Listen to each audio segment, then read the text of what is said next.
aí, gente, tudo bem com vocês? O meu nome é Clara, eu faço Física na USP e hoje eu tô aqui pra gente resolver uma questão da FUVEST 2014 sobre ondulatória.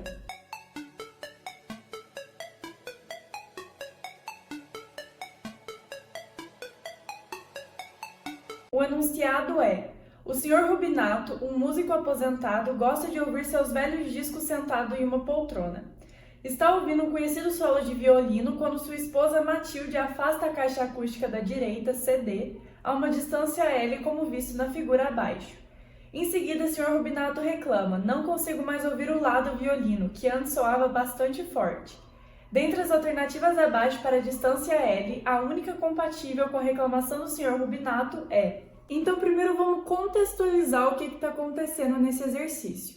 Na primeira situação, que foi essa que eu desenhei aqui, a gente tinha que as duas caixas acústicas estavam a uma mesma distância, L maiúsculo, do nosso observador, que é o Sr. Rubinato. E nessa primeira situação, ele afirma que ele conseguia ouvir a nota Lá bastante forte, com uma intensidade forte. Na segunda situação, o que acontece é que a caixa da direita ela foi afastada de uma distância Lzinho minúsculo, da onde ela estava anteriormente, e nessa segunda situação, o observador não consegue ouvir mais a nota Lá. E esse é um exercício típico de interferência de ondas. Na primeira situação, tanto a onda que sai da caixa da esquerda quanto a que sai da caixa da direita, as ondas correspondentes à frequência da nota Lá estavam interferindo de forma construtiva quando elas chegavam aqui no observador, o que significa que elas estavam se somando.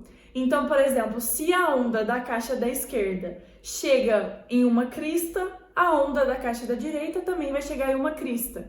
Com isso, a gente vai ter uma soma das amplitudes das ondas e a gente vai ouvir a frequência da nota Lá bem forte. Na segunda situação, a nossa caixa da direita, essa daqui, foi afastada de uma distância Lzinho minúsculo. O que acontece agora é que o observador alega que não consegue ouvir mais a nota Lá, é que justamente esse caminho a mais que a onda que sai da caixa CD vai ter que percorrer faz com que as ondas fiquem fora de fase.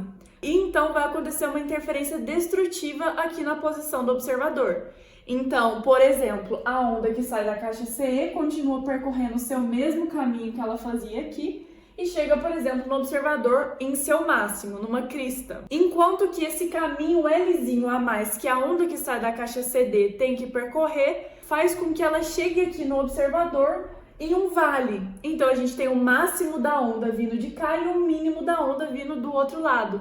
Consequentemente, elas vão se anular e não vai ser mais possível ouvir a frequência Lá. Entendido que o problema de tudo foi justamente esse afastamento, a gente tem que agora entender como que a gente vai vincular essa distância Lzinho com uma distância que vai fazer haver uma interferência destrutiva entre as duas ondas. Geralmente, nesses exercícios de interferência, a gente começa a pensar em termos do comprimento de onda. Então, por exemplo, vamos supor que a onda da esquerda andou um comprimento de onda a menos que a onda da direita. Qual que vai ser o efeito disso em termos de interferência? Se vai ser interferência destrutiva, construtiva. Então, o que a gente tem que fazer é tentar vincular esse Lzinho minúsculo, essa distância adicional, com um comprimento de onda que vai fazer haver uma interferência destrutiva no observador. Essa distância Lzinho, se você pensar até que de uma forma intuitiva, a gente consegue pensar que ele vai corresponder a metade do comprimento de onda. Porque vamos supor que eu estou aqui numa crista, eu andei mais metade do comprimento de onda, eu vou estar num vale. Então, se antes a gente está colocando que, por exemplo, essas duas ondas se encontravam numa crista, essa daqui continua chegando numa crista aqui no observador, mas essa daqui, para haver interferência destrutiva, ela tem que estar chegando num vale. Se eu estou numa crista e eu somo metade do comprimento de onda, eu não posso chegar em outra crista, eu tenho que ir só até a metade do caminho. Então, eu vou justamente parar no vale e vai ter interferência destrutiva. Eu sei que é meio difícil visualizar se a gente está falando só assim por alto, então eu só tentei dar uma ideia mais ou menos intuitiva de que seria metade do comprimento de onda, ou um múltiplo dele, né? A gente pode ter, por exemplo, 3 vezes metade do comprimento de onda, então um comprimento de onda mais meio. Então, eu vou desenhar de uma forma que vai ficar um pouco mais ilustrativo, porque falando assim, às vezes a gente até concorda intuitivamente, mas a gente ainda não está 100% convencido. Então, vamos lá desenhar o que acontece. Então eu desenhei aqui as ondas nas duas situações para a gente conseguir ver que a nossa intuição de ser metade do comprimento de onda está correta. Então na primeira situação eu já deixei tudo prontinho aqui porque não tem muita coisa para raciocinar. As duas ondas, tanto a que sai de CD quanto a que sai de CE, percorrem a mesma distância Lzão. E se a gente supor, por exemplo, que as fontes estão emitindo as ondas, as caixas estão emitindo as ondas na crista delas, né, no máximo, a gente começa aqui na crista, vai descendo, faz o formatinho da onda normal, termina aqui no nosso observador em uma crista, em um máximo. Para a onda da caixa CD, a gente tem exatamente a mesma coisa, porque ela percorre a mesma distância. Então, sai aqui do máximo, percorre exatamente a mesma distância L, é a mesma nota, a mesma frequência, então a gente vai ter exatamente o mesmo desenho e chega aqui no observador em uma crista também. Consequentemente, como a gente tem as duas chegando em seus máximos, as ondas vão se somar e vai ter interferência construtiva. Aqui nessa segunda situação é um pouquinho mais complicado. Vamos começar então pelo que é mais fácil, a caixa CE. A caixa CE não mudou de lugar, ela continua estando a uma distância Lzão do nosso observador. Então aqui, durante essa distância Lzão, o que eu fiz foi literalmente copiar esse desenho daqui para cá, porque a caixa CE não sofre alteração. Entretanto, a caixa CD sofre uma alteração. Além do caminho Lzão que ela vai percorrer, ela tem também um caminho Lzinho para percorrer. Vamos mostrar que esse Lzinho está de acordo com a nossa intuição de que vai ser metade do comprimento de onda. Para a gente verificar isso, a gente precisa desenhar metade de um comprimento de onda aqui nesse espaço. Então, a gente vai ter que ver se aqui no observador, quando ela chegar nessa linha pontilhada que representa a posição do observador, ela vai chegar num vale. Então, vamos lá. A gente está supondo que as nossas caixas estão emitindo ondas já nos máximos delas, né, nas cristas. Então, a gente começa aqui no CD, na crista. Então, a gente já sabe que isso daqui vai ser o ponto máximo e a gente tem que obrigatoriamente descer. Como a gente quer verificar se a nossa intuição de ser metade do comprimento de onda, essa distância Lzinho, vamos ver se está certo. Então, se eu quero desenhar metade de um comprimento de onda aqui, partindo da nossa crista, eu começo aqui em cima e eu termino aqui embaixo. Isso é metade do comprimento de onda. Para que fosse um comprimento de onda completo, eu teria que desenhar até a outra crista. A gente tem, então, um pedacinho aqui, metade do comprimento de onda. Agora a gente segue o nosso desenho normal, como a gente estava fazendo anteriormente. A onda desceu aqui, portanto, ela vai subir, desce de novo, sobe de novo, parou aqui, no observador. Observe, então, que sempre que eu estou no máximo aqui da minha onda CE, eu estou no mínimo da onda que vem de CD. Mínimo, máximo, máximo, mínimo, máximo, mínimo e aqui máximo e mínimo. Então tá sempre oposta. Isso acontece justamente por conta dessa diferença de caminho que a nossa onda da caixa CD vai percorrer em relação à onda da caixa CE. Então, de fato, se a gente desenhar metade de um comprimento de onda aqui nessa distância e depois for simplesmente desenhando a onda aqui do jeito normal, a gente percebe que quando ela chega no observador, ela termina justamente com um vale. Então, se essa onda que vem de CE terminou aqui no observador com uma crista e essa onda de mesma frequência que essa terminou num vale, quando elas se somarem, na verdade, uma vai anular a outra, porque uma tá vindo no máximo, a outra no mínimo, a soma disso vai dar zero.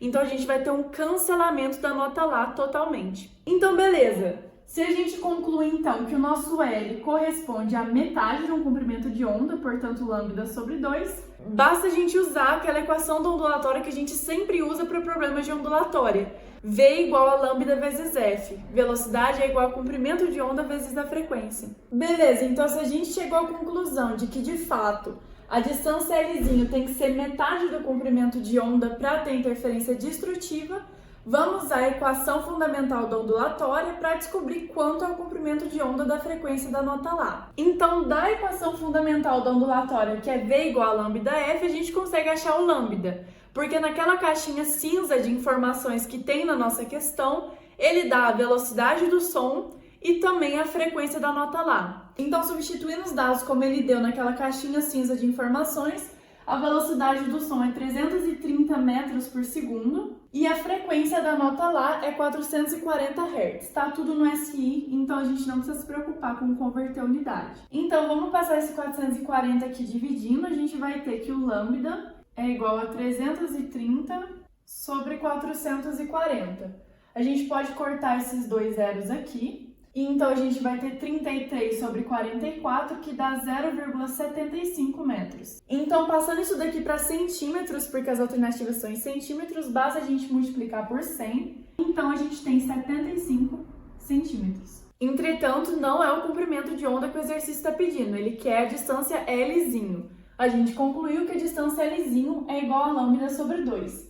Então, se a gente substituir esse lambda que a gente encontrou aqui nessa expressão, a gente vai obter que o nosso L é igual a 75 centímetros dividido por 2, isso dá aproximadamente 38 centímetros. Na verdade, o L é 37,5, né? Só que como não tem essa alternativa, a mais próxima disso é 38 centímetros, que não dá tanta diferença. Isso acontece também porque a gente não está trabalhando com valores tão exatos. A velocidade do som não é 330 metros por segundo exatamente. E o fato de que a resposta está com meio centímetro a mais do que na realidade teria que ser, não vai gerar nenhum problema, porque de qualquer forma vai ocorrer uma interferência destrutiva quando chegarem no observador, porque a gente está bem próximo ali da metade do comprimento de onda. E como eu comentei também, a gente poderia ter que o nosso Lzinho poderia ser um múltiplo de metade do comprimento de onda.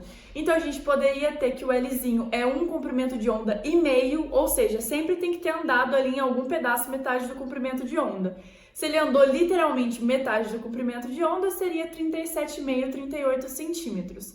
Se ele andou 1,5, então a gente teria um pouco mais do que isso. Mas a única das alternativas que tem um valor compatível com metade do comprimento de onda é justamente 38 centímetros. Nenhuma das outras a gente tem essas situações de um comprimento e meio, 2,5, 3,5. Então a alternativa correta do exercício é a letra A.